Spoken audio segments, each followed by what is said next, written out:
लाग न उर उपदेशु, यद्यपि कहे शिव बार बहु।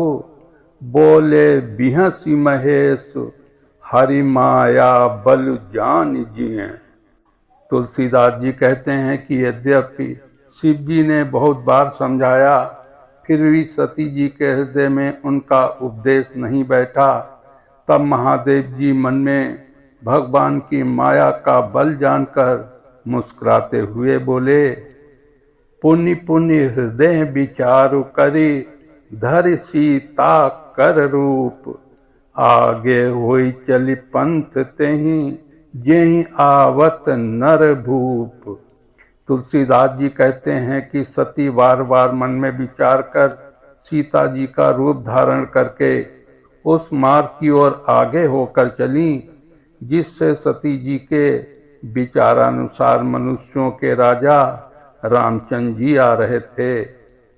राम वचन मृदु गूढ़ सुनी, उपजा अति संकोच। सती सभीत महेश पहीं, चली हृदय बड़ सोच। श्री रामचंद्र जी के कोमल और रहस्य भरे वचन सुनकर सती जी को बड़ा संकोच हुआ। वे डरती हुई चुपचाप शिव जी के पास चली। उनके हृदय में बड़ी चिंता हो गई। सती विधात्री इंदिरा, देखी अमित अनूप। जहि जहि वेश अजादि सुर, तेहि तेहि तन अनुरूप।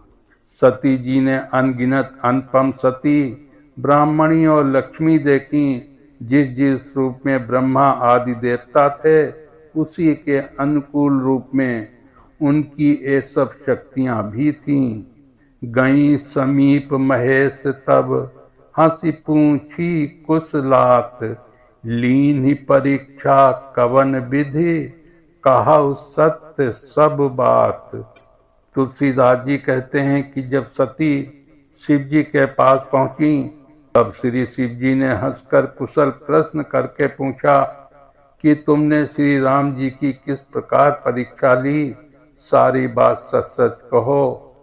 परम पुनीत न जाई तजी, किए प्रेम बड़ पापु। प्रगट न कहत महेश कछु, हृदय अधिक संतापु। तुलसीदास जी कहते हैं कि सती परम पवित्र हैं, इसलिए इन्हें छोड़ते भी नहीं बनता, और प्रेम करने में बड़ा पाप है।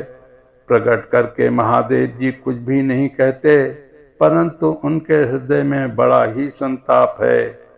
सती हृदय अनुमान किए, सब जान्यौ सर्वज्ञ। कीन्हि कपट में शंभुसन, नारी सहज जड़ अज्ञ। तुलसीदास जी कहते हैं कि सती जी ने हृदय में अनुमान किया कि सर्वज्ञ शिव जी सब जान गए। मैंने शिव जी से कपट किया। स्त्री स्वभाव से ही मूर्ख और बेसमझ होती है। जलुपै सरिस बिकाई, देखौ प्रीति की रीति भली। बिलग होई रस जाई, कपट खटाई परत पुनि। अर्थात प्रीत की सुंदर रीत देखिए कि जल भी दूध के साथ मिलकर दूध के समान भाव बिकता है, परंतु फिर कपट रूपी खटाई पड़ते ही पानी अलग हो जाता है, अर्थात दूध फट जाता है और स्वाद प्रेम जाता रहता है। सती वसहि कैलाश तब, अधिक सोच मन माही। मरम न कोउ जान कछु, जुग सम दिवस सिराही। तुलसीदास जी कहते हैं कि तब सती जी कैलाश पर रहने लगी। उनके मन में बड़ा दुख था। इस रहस्य को कोई भी कुछ नहीं जानता था। उनका एक एक दिन युग के समान बीत रहा था। तौ सब दर्शी सुनिउ प्रभु, करौ सो बेगी उपाय।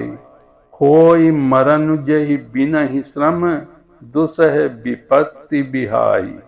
सती जी विनती करती हैं कि हे सर्वदर्शी प्रभु, सुनिए और शीघ्र वो उपाय कीजिए जिससे मेरा मरण हो और बिना ही परिश्रम यह पति परित्याग रूपी असहाय विपत्ति दूर हो जाए।